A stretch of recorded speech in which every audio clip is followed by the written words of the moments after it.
আল্লাহ কত বড় একটা বিপদ থেকে আমাদেরকে রক্ষা করলেন। এই প্রেসার কুকার সহ গ্যাসের চুলা সহ একসাথে ব্লাস্ট হয়েছে, ভাবা যায়? প্রতিদিনের মতো আমার দেবর হচ্ছে তার বিড়ালের জন্য খাবার রান্না করবে, আর এই প্রেসার কুকারেই হচ্ছে ও খাবার রান্না করে সবসময়। প্রতিদিনের মতো সেদিনও রান্না করছিল, বাট সেদিন ও চুলায় বসিয়ে ড্রয়িং রুমে চলে আসে। অন্যদিন কিন্তু চুলার পাশে দাঁড়িয়ে থাকে। হঠাৎ এত বিকট শব্দ হয়, আমরা সবাই অনেক ভয় পেয়ে গিয়েছিলাম। তারপর সারা রান্নাঘর হচ্ছে ছড়ায় যায় খাবারগুলো, বিড়ালের যে খাবার, অ্যান্ড শুকিয়ে যায়। দেন নেক্সট ডে ও এগুলো সব ওয়াশ করছিল, আমিও হচ্ছে বয়ম টয়ম যা ছিল সব ওয়াশ করছিলাম।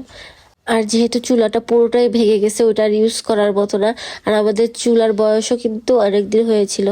দেন ও হচ্ছে একটা নতুন চুলা কিনে নিয়ে আসে। যদিও আমাদের আগের চুলাতে কোনো সমস্যা ছিল না, প্রেসার কুকারটা বেশি গরম হয়ে হিট হয়ে এটা ব্লাস্ট করে। তারপরে এই চুলাটা নিয়ে আসে, আমি যেহেতু যাইনি ও একা একা নিয়ে আসে। বাট আমার খুব পছন্দ হয়েছিল চুলাটা, আমার একদম মনের মতো। আমার ব্ল্যাক কালারটা খুবই পছন্দ, আর ও কিভাবে কিভাবে যেন বুঝে নিয়ে চলে আসছে। আর এই চুলাটা হচ্ছে ব্যাটারিতে চলে, ওই যে সুইচগুলো। আর ব্যাটারি শেষ হয়ে গেলে তখন হচ্ছে গ্যাস লাইট বা হচ্ছে যেটা দিয়ে আপনি লাইটার দিয়ে ইউজ করতে পারবেন, সমস্যা নাই। তাই লাস্টে একটা কথাই বলবো যে যারা প্রেসার কুকার ইউজ করেন একটু সাবধানে ইউজ করবেন, আমাদের মতো ভুল কেউ করবেন না।